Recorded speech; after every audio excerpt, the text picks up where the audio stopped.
गांव में रामू नाम का एक व्यक्ति अपनी पत्नी के साथ रहता था। वह जिस गांव में रहता था उस गांव का सबसे गरीब व्यक्ति वही था। वो मजदूरी करके थोड़े बहुत पैसे ही कमा पाता था। उसके पास रहने को ढंग का घर भी नहीं था, खाने को 2 समय का खाना नहीं था और न ही अच्छे अच्छे कपड़े थे। गांव वाले रामू और उसकी पत्नी की जरा भी इज्जत नहीं किया करते थे। जिस कुएं से बाकी गांव वाले पानी लेते थे, अगर उस कुएं से पानी लेने रामू या उसकी पत्नी चली जाती थी तो सभी उन्हें भगा दिया करते थे। एक दिन रामू की पत्नी बहुत उदास होकर रामू से बोली, हमारी क्या गलती है जो गांव वाले हमारे साथ ऐसा बर्ताव करते हैं? हमने तो कभी किसी का बुरा नहीं किया। अरे तुम चिंता क्यों करती हो? मैं हूँ ना, तुम देखना, एक दिन यही गांव वाले हमसे मिलने के लिए लाइन लगा देंगे। मजदूरी करके भी इतने पैसे नहीं कमा पाता हूँ जितना बाकी कमा लेते हैं, लेकिन तुम देखना, एक ना एक दिन हमारा भी सम्मान होगा। रामू दिल का बहुत अच्छा इंसान था। वो कभी किसी के साथ बेईमानी नहीं करता था। यही उसकी सबसे बड़ी खूबी थी। एक रात बहुत जोर की आंधी आई। रामू का घर कच्चा घर था, इसीलिए उसे डर लगने लगा कि कहीं उसका घर पानी के बहाव के साथ बह न जाए। रामू और उसकी पत्नी ने कुछ जरूरी सामान अपने हाथों में उठा लिए और पास ही अपने भाई के घर चलने लगे। रामू के भाई का घर पक्का था, इसीलिए रामू ने सोचा कि जरूरी सामान उसके घर में रख देते हैं। रामू हाथ में सामान लेकर अपने भाई के घर तक आया। रामू के साथ साथ उसकी पत्नी भी आई। भाई नीचे आ जाओ, कुछ काम है। रामू का भाई नीचे आया और बोला, हाँ क्या हुआ? इतनी बारिश में यहाँ क्यों आए हो? भाई तुम्हें मेरे घर का हाल तो पता ही है। सारा सामान पानी के साथ बह ना जाए, इसलिए मैं कुछ अपना जरूरी सामान तुम्हारे घर में रखना चाहता हूँ। क्या तुम्हारा सामान मेरे घर पर? नहीं नहीं, मेरी पत्नी मुझे बहुत डांटेगी। मैं नहीं रख सकता तुम्हारा सामान, तुम जाओ अपने घर में ही रहो। रामू का भाई गुस्से में अपने घर के अंदर चला गया। रामू और उसकी पत्नी दुखी होकर वापस अपने घर आ गए। बारिश बहुत जोर से हो रही थी, इसीलिए रामू और उसकी पत्नी अपना सामान और घर की रखवाली करने के लिए पूरी रात जागते रहे। सुबह हुई, अब तक बारिश बंद हो चुकी थी। अब ऐसी बरसात की स्थिति में रामू को एक भी काम नहीं मिल पा रहा था। कुछ महीने इसी तरह गुजर गए। एक बार रामू से गांव में शहर के कुछ अमीर व्यक्तियों ने मिलकर 1 सप्ताह मेला लगवाया।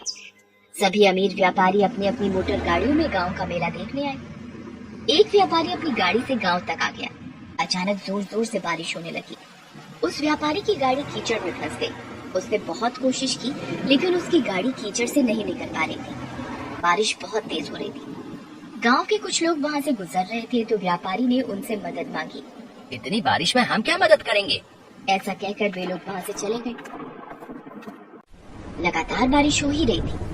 व्यापारी सभी को आवाज देकर बुला रहा था, पर सभी उसकी मदद करने से इनकार कर रहे थे। रामू सभी जगह से काम मांग कर निराश होकर घर लौट रहा था। बारिश बहुत तेज हो रही थी, इसीलिए वो दौड़ता हुआ घर की ओर जा रहा था। तभी उसने देखा कि एक गाड़ी कीचड़ में फंसी हुई थी।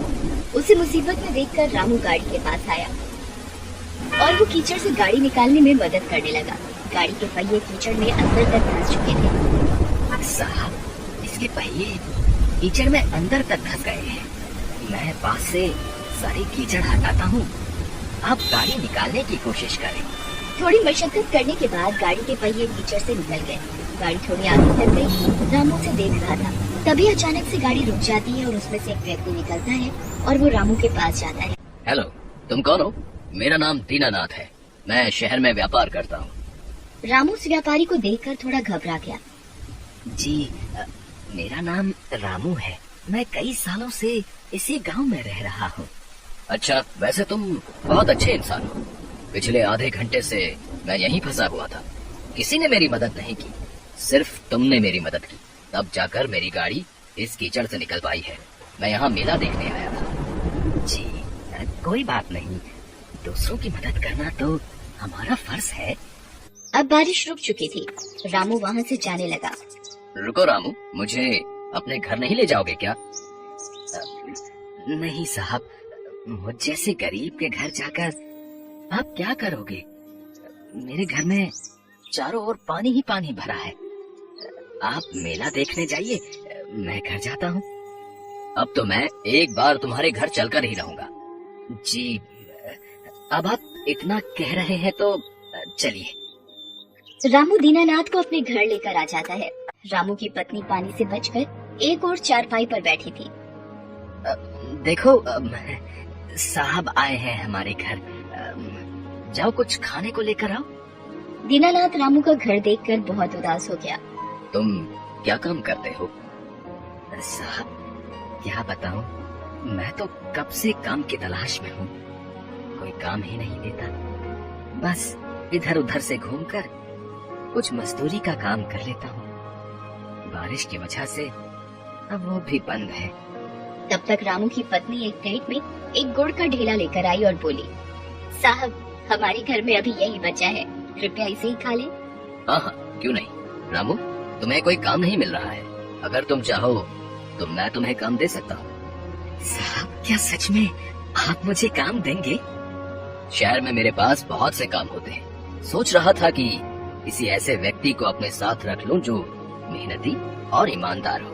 तुम्हें देखकर मुझे ऐसा लगता है कि तुम में ये दोनों गुण हैं। साहब कैसे काम करना होगा, कहाँ काम करना होगा, आप ये सब मुझे बता दीजिए, मैं आपके साथ काम करने के लिए तैयार हूँ। कोई जरूरत नहीं है इस घर में रहने की, और मैं तुम्हें कुछ दिनों बाद लेने आऊंगा। तुम मेरे साथ शहर में काम करोगे और वहीं रहोगे। मैं तुम्हें नया घर दिलवा दूंगा।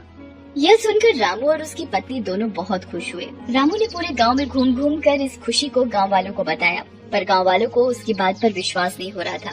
कुछ दिनों बाद दीनानाथ अपनी गाड़ी लेकर गांव आया और रामू के घर के पास रुका। रामू सारा सामान तैयार है ना, चलो चलते हैं। रामू और उसकी पत्नी सारा सामान लेकर दीनानाथ की गाड़ी में बैठ गए। गाड़ी चल पड़ी। सभी गांव वालों का ध्यान उन्हीं लोगों पर था। दीनानाथ रामू और उसकी पत्नी को शहर लेकर आ गया। उसके बाद उसने उन दोनों को रहने के लिए एक घर दे दिया। रामू सारे काम अच्छे से समझ गया था। अब वो दीनानाथ के साथ काम करने लगा। रामू का घर बहुत ही सुंदर था और रामू अब पैसे भी अच्छे खासे कमा लेता था। धीरे धीरे करके सभी गांव वाले रामू और उसकी पत्नी से मिलने और उनके घर को देखने के लिए शहर आने लगे। जिस भाई ने रामू के सामान को रखने से मना कर दिया था, अब वो रामू को भाई भाई कहता नहीं थकता था। रामू ने आखिर में अपनी ईमानदारी से वो सब कुछ पा लिया जो उसे अब तक नहीं